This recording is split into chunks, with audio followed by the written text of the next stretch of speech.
synthesizers and how it inspired me through my pursuit of sound. Also, I'm gonna mention um, a couple of the people that inspired me out there to start with this journey.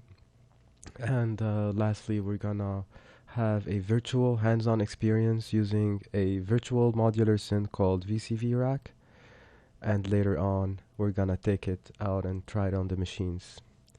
So thank you for joining in, and I would like to thank Victor for giving me this platform to talk to you tonight. So let's begin.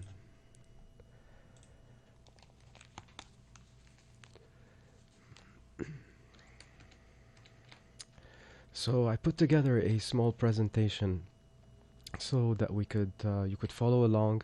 I would be pasting this presentation by the end of this workshop, so you could check the links or maybe check the videos again if you want.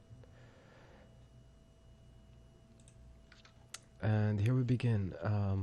The title of this workshop, I'd like to call it Mind Your Music.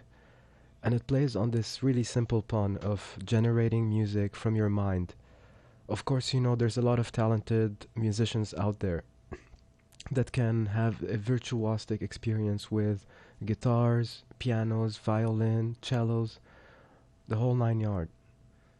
But there's another school of sound that allow you to make music using your mind, using your knowledge of synthesis, using sound design. You could compile all of these concepts together and make beautiful pieces, whether they're ambient or more electronic music on the dance side of things like techno. So this talk is divided into a simple introduction about myself, and then the influences and inspiration that really gave me hope into starting and inspired me to start doing modular and live modular synthesizers. A couple of projects that I selected that are on that topic with instruments that I've built previously. And then we're gonna move into modular synth resources that can help you start today with modules and playing with modular synthesizers, but also checking them virtually using a tool called VCV rack. So during my days at the lab, at the media lab, where I'm doing my PhD as a third year student with Professor Joe Paradiso at the Responsive Environments Group, I work on different projects related to resynthesizing environments, taking a dense network of sensors and converting that into a visual experience, whether it's a clone of reality itself or a depiction of it.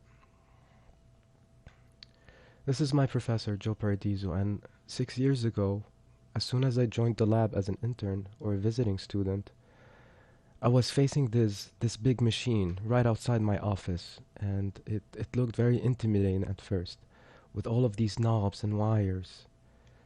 And I asked myself, what is that machine? And turns out it's a modular synthesizer that he built himself over the course of 2 decades when he was a PhD student himself. And that was really inspiring, just seeing him patch the modular synthesizer at night as we're doing work, and then taking it and performing with it in various installations. So that was the beginning for me, and why I decided to get motivated and delve into this world of synthesizer is because I was inspired by Professor Joe P.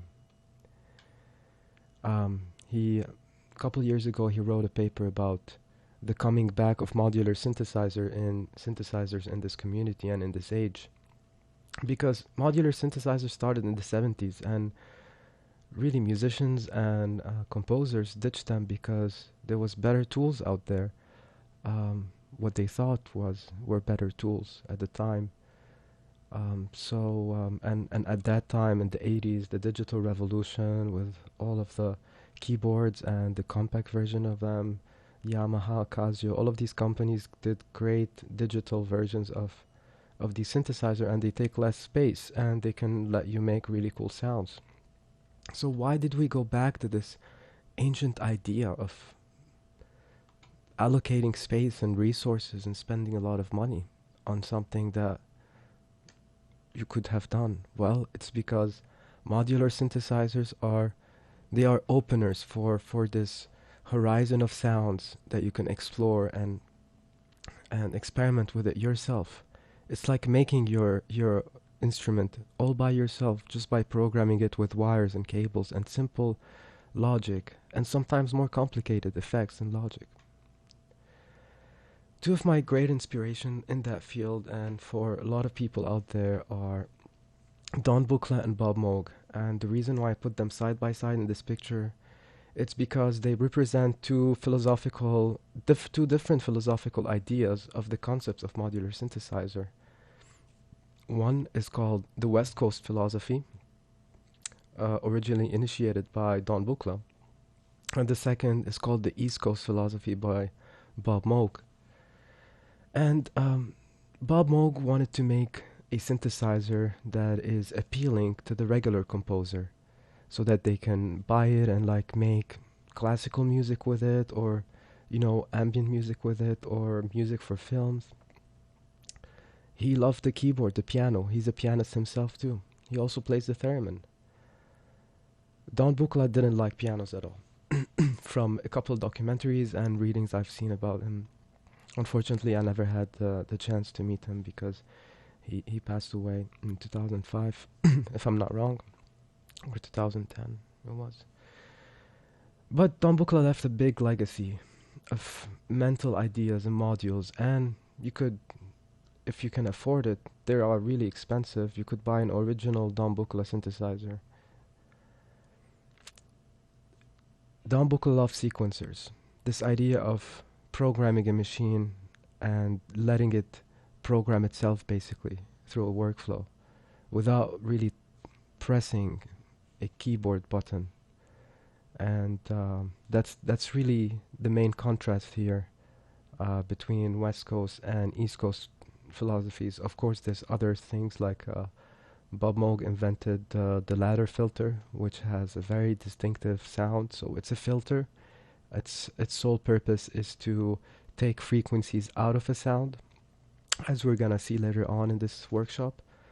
Bob Moog did a really interesting circuit with that and patented way back, and its the specification goes by 24 dB per octave. That's called the roll-off of the filter, and the sound of that filter is very iconic in many pieces in electronic music out there. So other influences and external influences are Susan Ciani. She only plays on Buchla synthesizers, and she did an amazing, fabulous, heart-taking, breathtaking composition and live performance a couple of years ago here in Boston. And the videos are online, you can check it out. Susan Ciani plays within the environment. She understands the environment and the sound system in that environment, and she usually likes to play on quadratic sounds, so like 4 speakers connected to her synthesizer, where she could create like a landscape of sound, a soundscape. Wendy Carlos, of course, started this revolutionary record called Switch on Bach that took pieces and compositions from Bach music and converted that and played that on the modular synthesizer. Of course, at the time she used a Moog synthesizer. Also, she made the iconic sounds of one of my favorite films out there, Clockwork Orange by Stanley Kubrick. This is Wendy Carlos. Another inspiration to me is John Cage. John Cage taught us that everything, single sound out there is music. It's up to you to perceive it. I know this idea might sound meta to you right now, but it's very interesting. Something I do from time to time is take a recorder out there and just go sonic hunting. There's a lot of interesting sounds to capture in the wilderness or in industrial places, or when you're cooking. Sounds are everywhere. You could also look John Cage online and see his really avant-garde pieces and compositions. One of them was titled 433, and it is literally 4 minutes and 33 seconds of silence. This is a piece. Other influences are Clara Rockmore, virtuosic theremin player, and Marianne Amaché, avant-garde performer and electronic musician, Raymond Scott, Leon Theremin, the inventor of the theremin, and of course, Nicholas Tesla. One of the early projects that I started that really made me get into this world of electronic music, coming from a computer science and web development background, with a friend of mine, his name is Bashir Tom, we created the first drum machine powered by Twitter.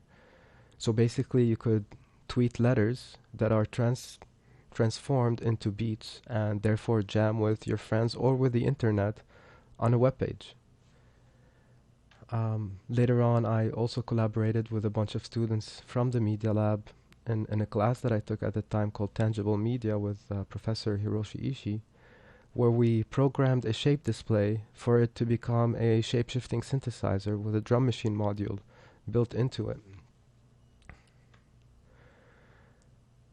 As a reminiscence of the punk phase and industrial phase that I've lived through my life, I created these instruments called the fragile instruments that will allow people to generate sound by smashing the instrument itself. Of course, we could see that happen in metal and punk, but I've never seen much out there where an electronic musician smashes their own instruments, or a DJ. So I'm gonna play this video for you.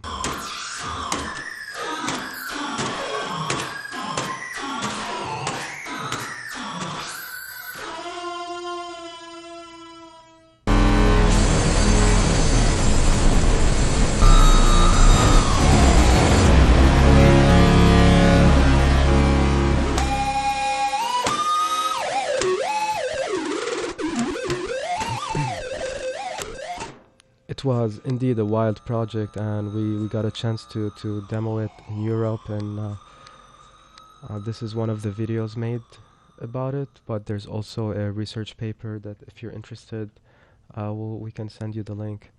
Another selected project that I've worked on using the modular synthesizer this time is this concept of relaying signals from the environment that passes through your body and then connecting that to the synthesizer. So I'm gonna play this video as well for you.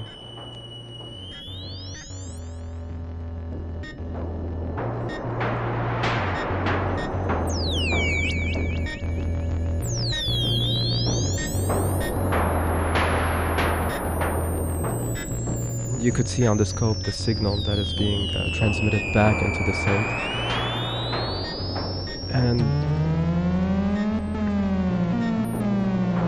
And it's called the Kinesynth because it's a kinesthetic synthesizer.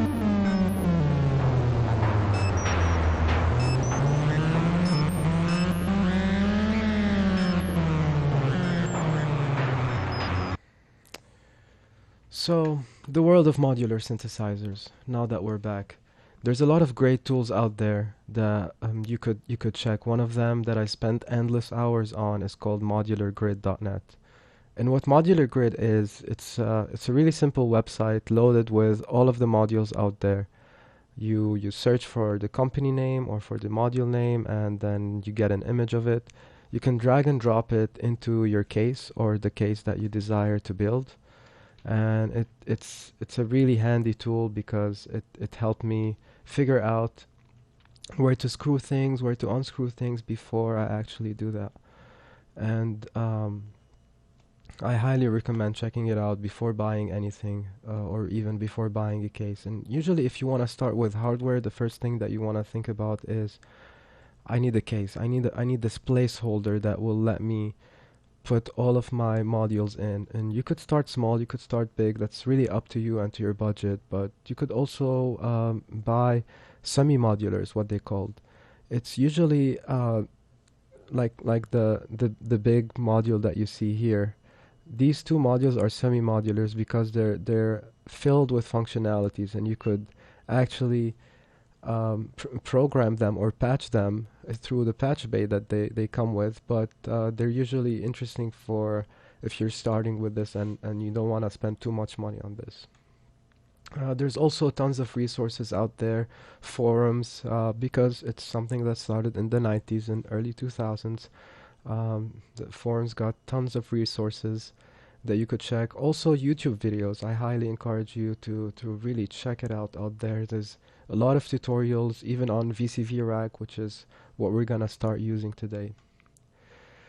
And speaking of VCV Rack, so I'm gonna give you a few minutes to download it. Just go to vcvrack.com. It works on Mac, on Windows, as well on Linux. You could download your tarbor, expand it, and in a matter of seconds, you're gonna have the software ready. And this is my version of the software. It's once you freshly install VCV Rack, this panel will be loaded up for you. So you're gonna have this really basic template. And the first thing that you need to do to hear any sound that comes out is check your audio interface. So here I'm using a mixer, and I've connected my mixer through USB to my laptop. You could use different sound cards or audio interfaces, or you could use the built-in sound that is loaded with your speakers and headphones just by clicking direct sound and clicking on speakers. Also, I've logged into account, so here I'm gonna drop everybody a hello. Please feel free to ask me any question here or interrupt me as needed. Or check this video later and pause it and download VCV Rack and just be a listener now. This is really up to you. So we just connected our audio interface back, and we'll look at the start of the signal flow. In modular synthesizers, we really want to think about signal flow and how the signal is going from module to a module. The first module that I see here on the screen is this MIDI to CV module. So it says keyboard, and now I'm just pressing different keys on my keyboard. Beautiful. I can use that to perform. You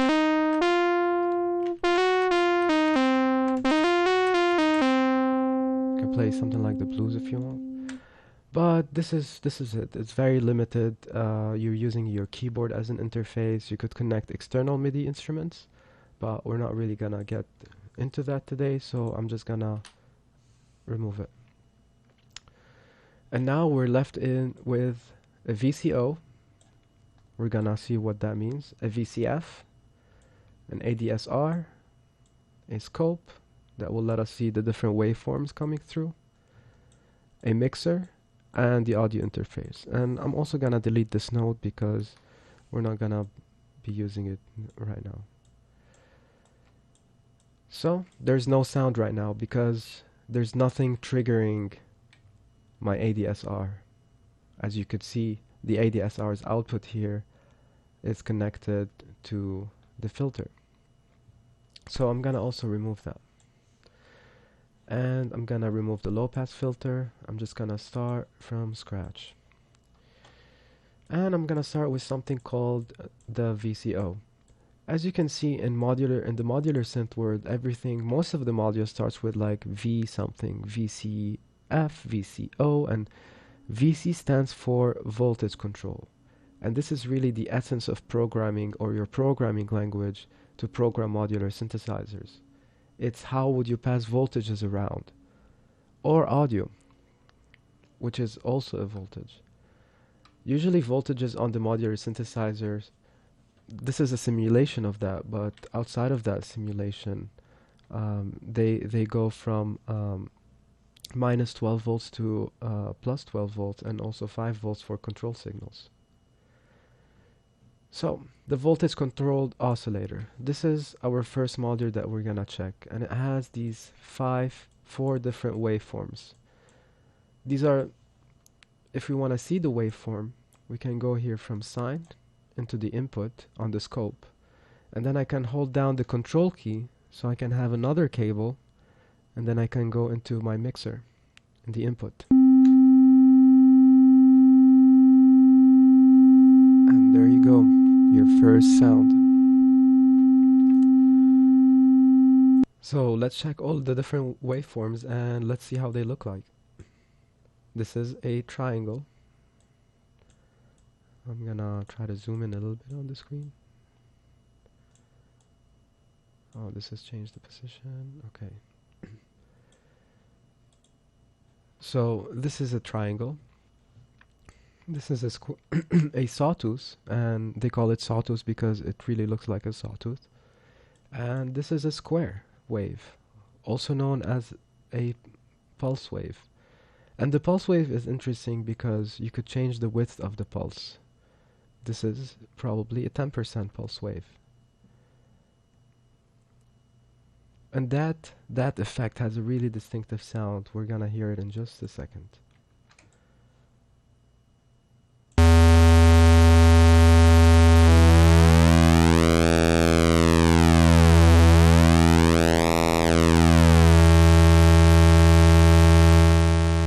As you can see, the square wave is really rich with frequencies and harmonics, whereas a sine wave has only one harmonic at its root note.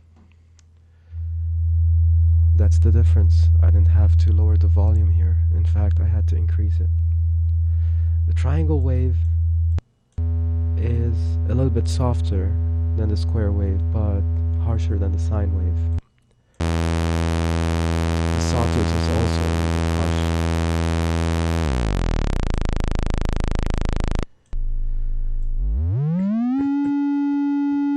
Alright.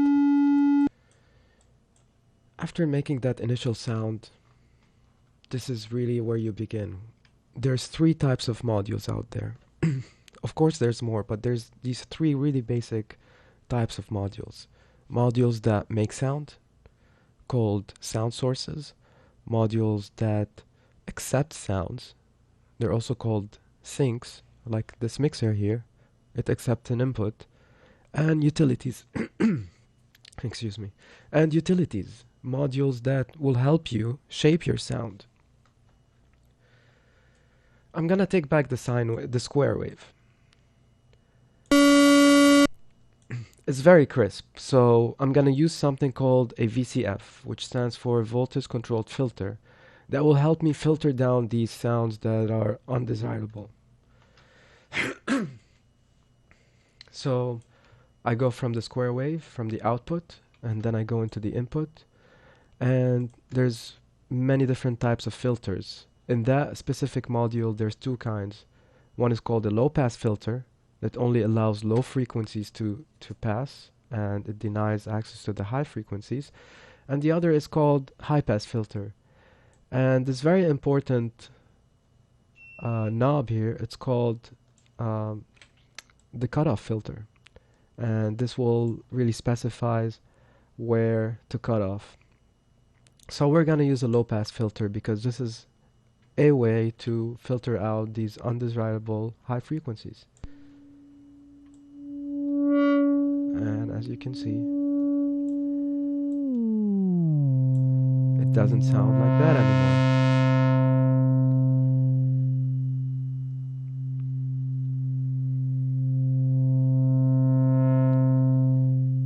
And there's a lot of filters out there. Every filter has its unique characteristic. They also have something usually called the resonance or emphasis. And this will emphasize on the cutoff frequency and amplify it.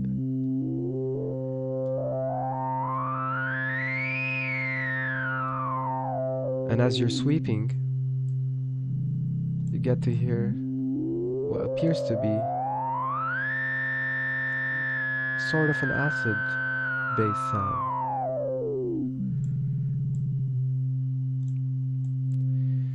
So right now I'm using the mouse to really automate, or not really automate, to change the frequency. How would we automate that process? Well, we have to use a utility module. So in VCV Rack, if I right click, it will load up all of the modules that I have in my library. By default, it comes with the standard modules that you could see here on the screen. These modules here in pink and blue are from a publisher that really emulated the Mutable Instrument modules out there. You can look at this up, but Mutable Instruments is a great company that develop modules, but it's usually more on the expensive side of modules, and unfortunately I only have one of them, which is this module that doesn't do much, and it was the cheapest. Also, I got it because I was interested in this in how much functionality it has in such a small module, but the rest of the modules are really amazing. You could actually download it for free and try it with your VCV Rack. That requires you to go onto their website, create an account, and then you could click on library here, and you could log in and then manage your plugins and download them. But today we're just gonna stick to the default modules that comes with VCV Rack. So let's go back to the screen, and we wanted an LFO, so we could use the search bar here and write down LFO and click on the LFO. So what is an LFO? It sounds very similar to a VCO, except that it makes frequencies that are in the unaudible range. Of course, you know that human beings, they can perceive sound from 20 Hz up to 20 kilohertz if you're lucky.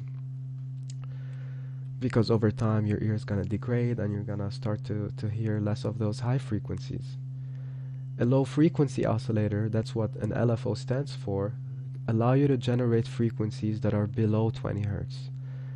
And you use these frequencies, usually indicated by this LED here that tells you what's the frequency of that oscillator, or you could actually see it on the scope. Take the output and go into the scope, and it tells me how slow it is happening. But today we're gonna use this low frequency oscillator to automate that effect that we did with the filter before. So I'm gonna take the output of this LFO, go into the frequency, and there it is. But you realize something, it's doing it like that. It's going all the way up and all the way down, and maybe that's something that you as a composer don't want to experience. So we're gonna use the CV, which is the control voltage. This is also called an attenuator. It attenuates the signal coming in from the outside, and the concept of attenuation is very important. We're gonna see it all over the world of modular synthesizers. It's one of the best utility you can get at first. It's because these signals are very high, and sometimes that interfere with your creative decisions.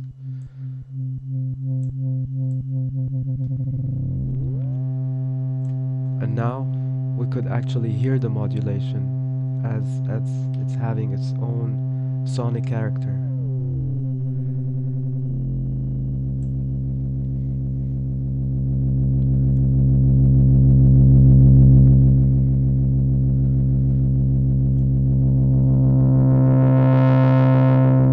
So what happens if I change the width of the pulse wave? So first of all, let's scope something. That'll be nice.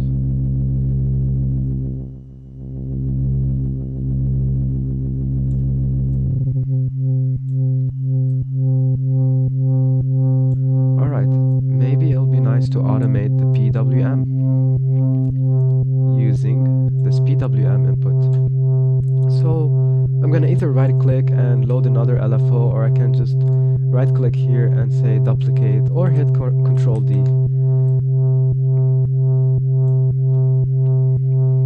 I'm gonna take the output of the second LFO and connect it to PWM.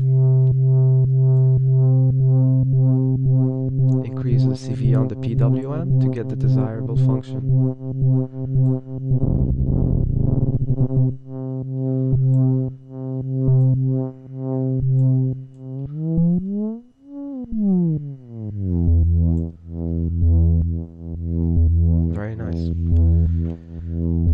usually every VCO comes with a functionality called volt per octave, and this will allow you to change the pitch of the oscillator. Instead of doing it manually with your mouse and tweaking this knob, you could actually send a signal that will do that. And for these signals, you could send everything in modular synth. There's no wrong way of patching something. There's always a way that will get you an interesting output. So we could actually take the output of the LFO and patch it into 1 volt per octave just to see what happens. Wow.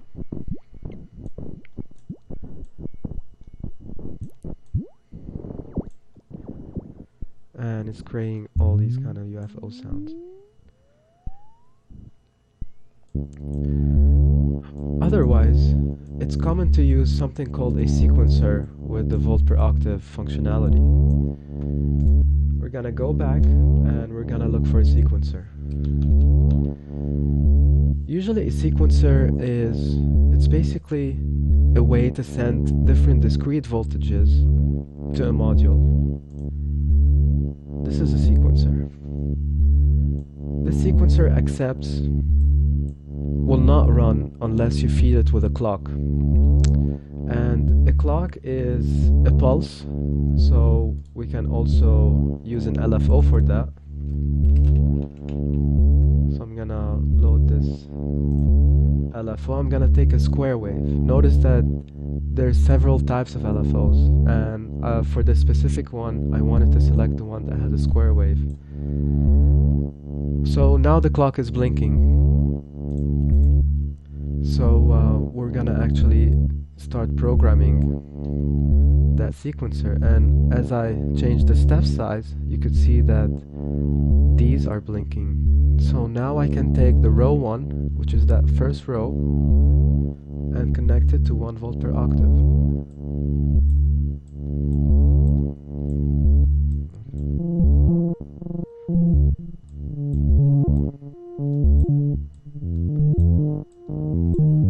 And there you go, that's our first sequence.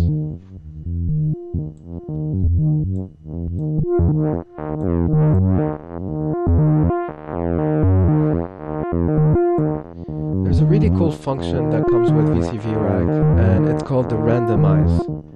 I use that a lot when I feel stuck.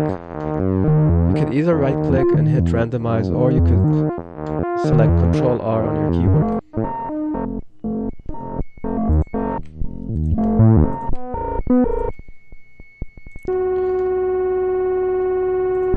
Like that. This is way different than when we started. Oh, I like that.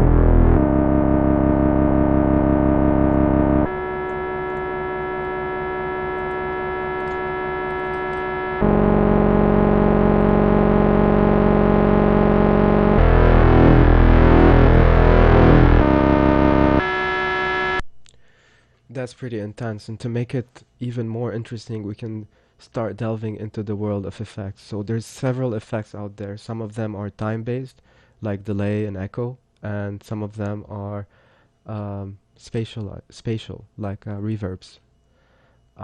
So this is the input of this delay, and the output goes back into the mix.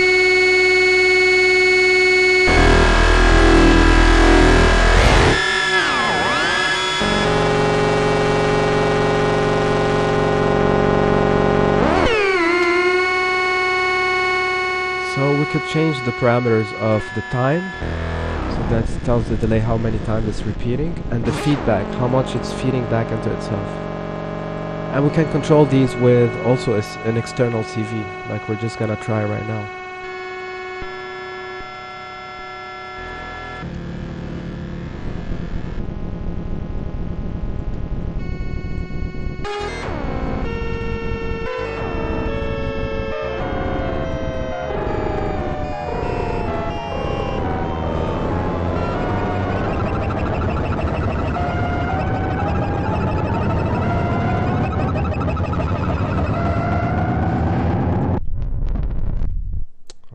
Go. This is your soundtrack for your next sci-fi horror movie right there.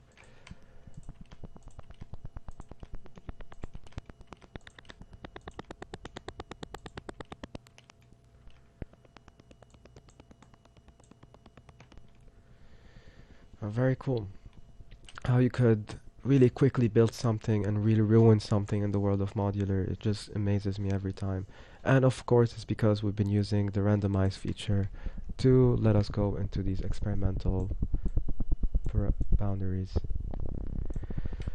But now I'm just gonna delete everything and start again, because that's the beauty of modular synthesizers. You patch and you unpatch as you're learning along the way. No, the scope I want to keep. So let's look at something else. Let's look at actually having just oscillators and see what we can do with just oscillators. So I'm just gonna write down OSC. I'm gonna grab this VCO. I'm gonna duplicate it. Oh, it's here.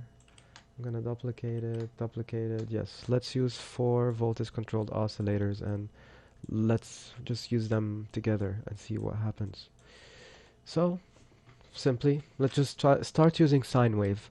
What I'm about to show you right now, previously, what we did was really using subtractive synthesis. So as you delve deeper into this world of synthesis, you're gonna realize that there's so many schools of synthesis out there. Usually, subtractive synthesis is when you're subtracting sounds using filters and different filtering techniques. Whereas additive synthesis, which is what we're gonna try to attempt to do right now, it just uses simple waveforms like sine waves, and it stacks them together to get more complicatedly dense sounds. So I'm gonna take a sine wave into the input. I'm gonna take another sine wave, a third sine wave, and a fourth sine wave. That's a lot of sine waves. And now I'm gonna slightly change the frequency of each sine wave.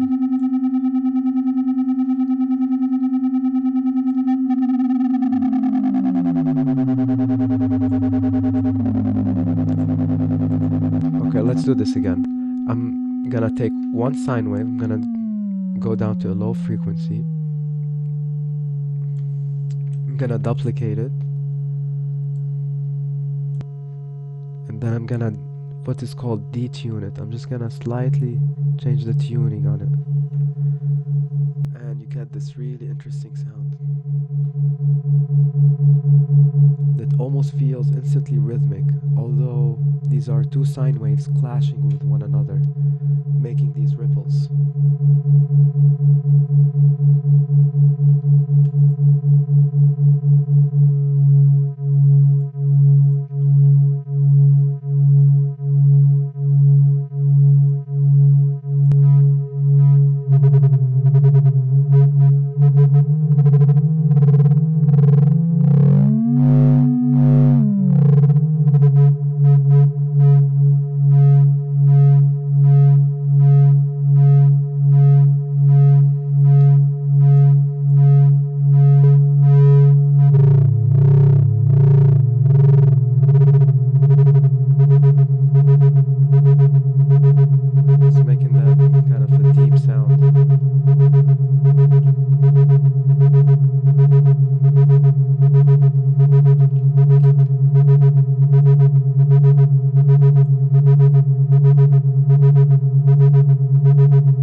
Something, for example, that I'm not a big fan of in this sound, it's just like these high frequency peaks, and I can really subtract this back. This is where we are using a combination of these 2 techniques, which is additive on one side and subtractive on the other.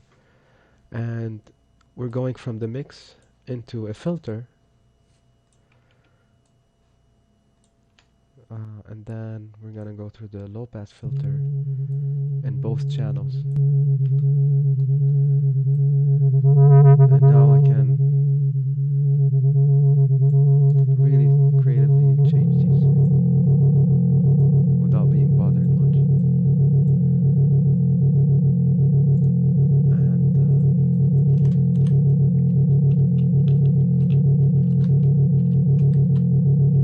let's re-add that delay and see what happens.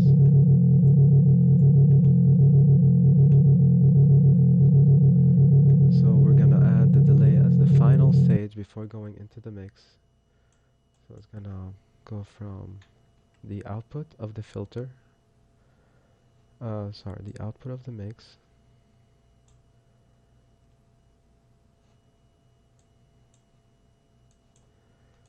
Here, we're gonna go from the mix, input, and then back.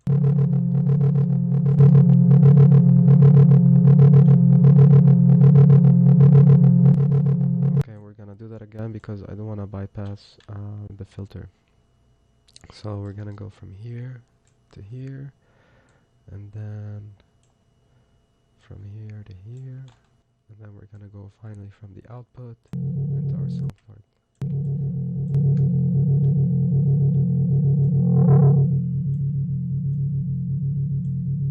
Give it some feedback.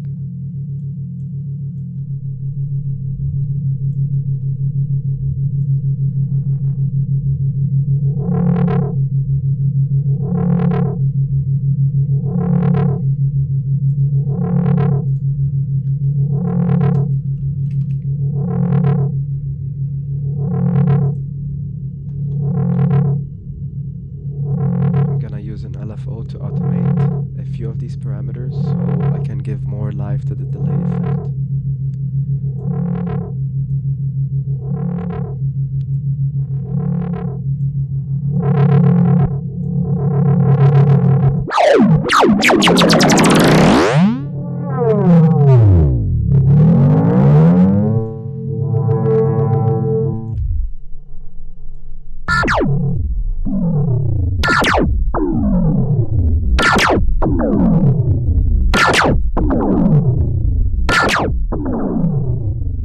Make really experimental sounds just by using really simple concepts and then adding a delay or an effect to it.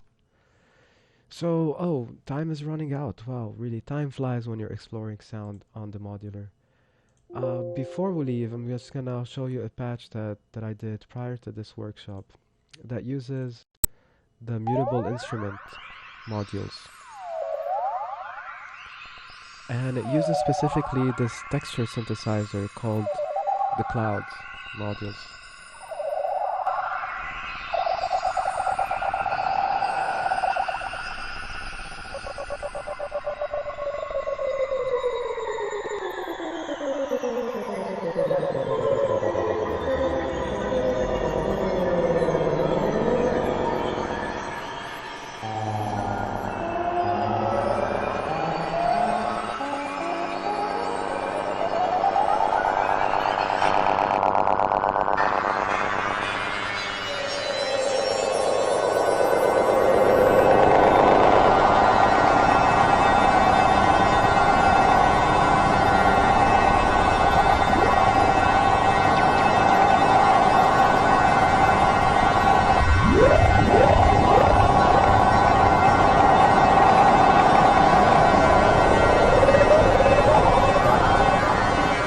Wow.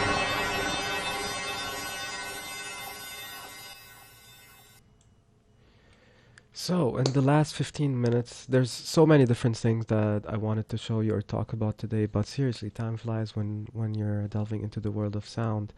And it's a third sound source that we wanted to use called it's basically white noise. And white noise is very important in the world of sound design because it allow you to add this aspect of randomness, or you could literally create different sounds of percussion instruments like snares and hats and all that stuff just using white noise. And maybe it's a good segue into actually moving to the modular synthesizer. I need to restart my camera for that. But this way we could actually delve into noise on the modular as well as other things in the last 15 minutes of this workshop. Alright. So here we are. This is my a part of my modular synthesizer. There's that second part that we're not really gonna play with today. We're just gonna focus on this part. And yeah, if you please give me just 1 second so I can readjust.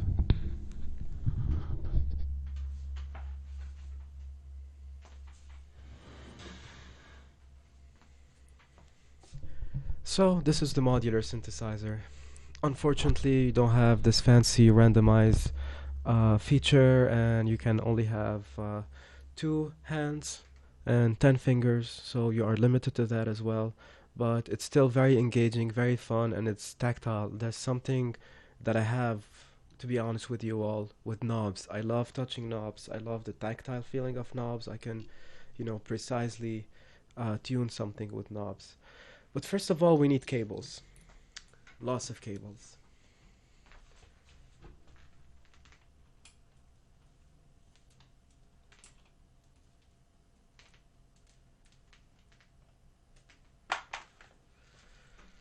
Alright. These are the cables. One special type of cable is called the stackable cable. I'm just gonna show it here on the camera. And this cable allow you to stack 2 signals together this way, so you could actually multiply the signal. And if you see here on this case, this is the Make Noise case, one of my favorite modular synth companies out there. A lot of these modules are made by Make Noise. They made that case with this patch bay in here, so you could route and multiply signals, because unlike VCV rack, you don't have the flexibility of like, oh, I want to just delete that. I wish I can do that, but like I have to unscrew things, I have to move things around, I have to go into modular grid, simulate that at first, see if everything fits nicely, and then do that here. So let's first of all turn on the synthesizer. And usually I'm, just to make sure that everything is well connected, I take a simple sound source, and in that first case I'm just gonna take a really simple triangle wave from VCO number 1.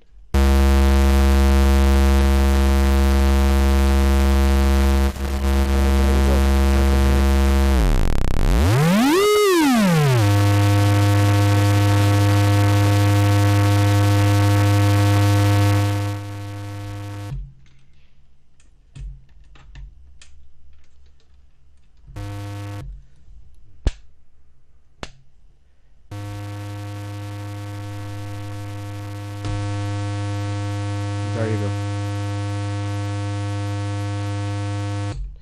Alright, so we're gonna take noise because that's something that we haven't looked at in VCV rack. I have a module here that can generate white noise, but you could be creative. You could get white noise from tuning a radio to a band, and you could get white noise and creatively there. I really like to do that sometimes. So this is the white noise. But usually, if you don't want to just keep it like that, you want to filter it with a low pass filter or high pass filter, depending on the thing that you're trying to synthesize or emulate. So I'm gonna go into this filter, and then from this filter I'm just gonna go back into the mixer, very similarly to what we have done in VCV rack. And I highly recommend and encourage you to actually right click, grab a noise module, and then try that yourself when you want. And I increase the cutoff frequency, and there it is.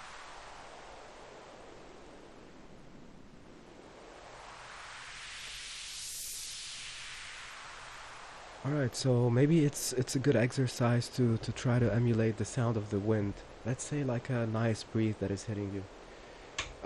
Right here I have a module that generates a clock for me. So I'm just gonna ping it, and it's gonna now generate these low frequency square waves that I can use as clock sources. There's something that we haven't talked about that is very important in the world of modular synthesis and sound design, and it's called the ADSR, or envelope. Think about the envelope as a mountain. So it has a slope to it, and then it has a width to it, and then it has a downfall. And these terms are called ADSR: attack, decay, sustain, and release. So right here I have an ADSR module that I'm just gonna use as as an LFO basically. It's just gonna ramp up to a value and then goes back down slowly. So I'm gonna take the output of the envelope and I'm just gonna go into the CV of the filter.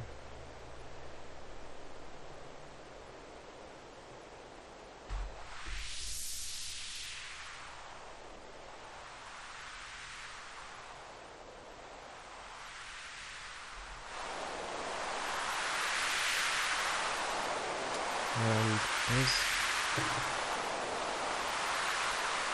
a basic windy day.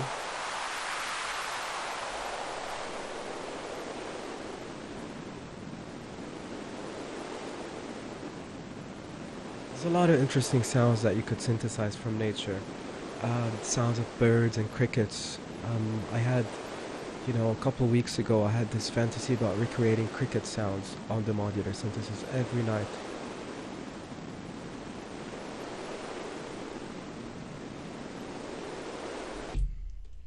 So let's see how it sounds like with a delay module. Oh, oops.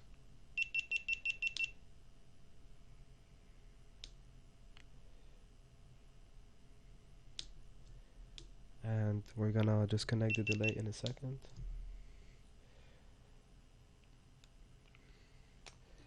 So we're gonna go from the output of the filter into the input of the delay, just like we did before. And we're gonna increase the time.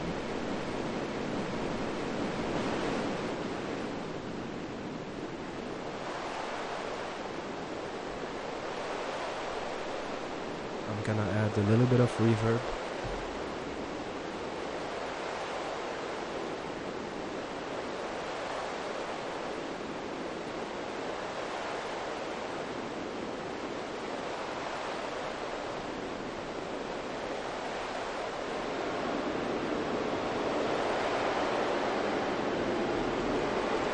And there it is.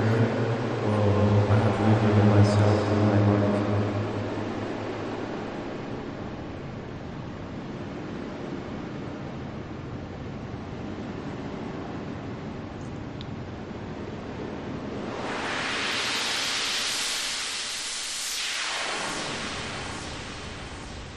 So I really crafted this synthesizer after many trials and error and after swapping and giving some audios to my friends, but I just made this machine that will let me play really aggressive industrial and live techno. So I selected a couple of these modules that will help you make these harsh sounds, and right now let's check one of them. It's called the Bacillus Iteritas Alter. It sounds weird, but it sounds really cool. And I'm gonna just trigger it. A lot of these modules accept something called the gate, and the gate is just a trigger, similar to your clock, but it turns this module on and off. And I'm just gonna connect the output and just hear what sounds it gives me before trying to tweak it.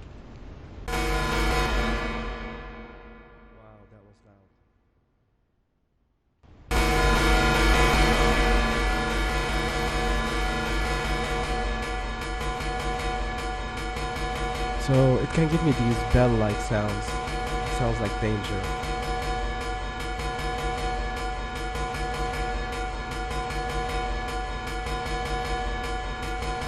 And now I'm gonna connect a sequencer to that.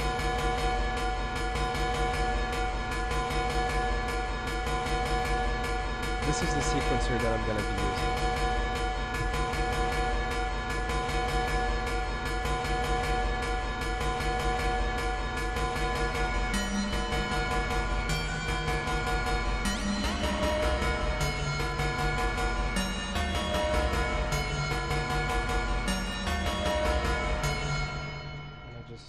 Always wonder how it sounds like with more effects.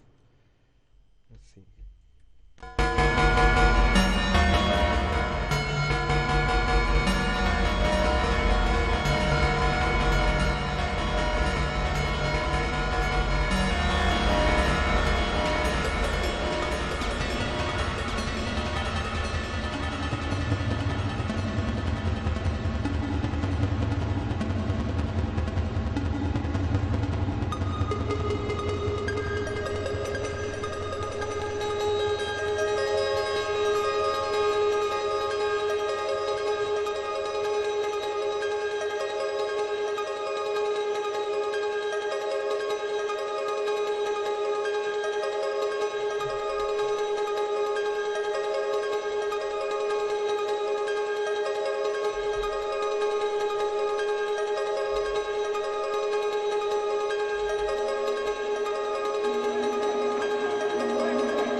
this module that I connected here is called the phonogene, and it allowed me to store 5 to 8 seconds of sound, and it will allow me to chop it and play with just sound samples or things that I record from my recorder during my sonic hunting episodes.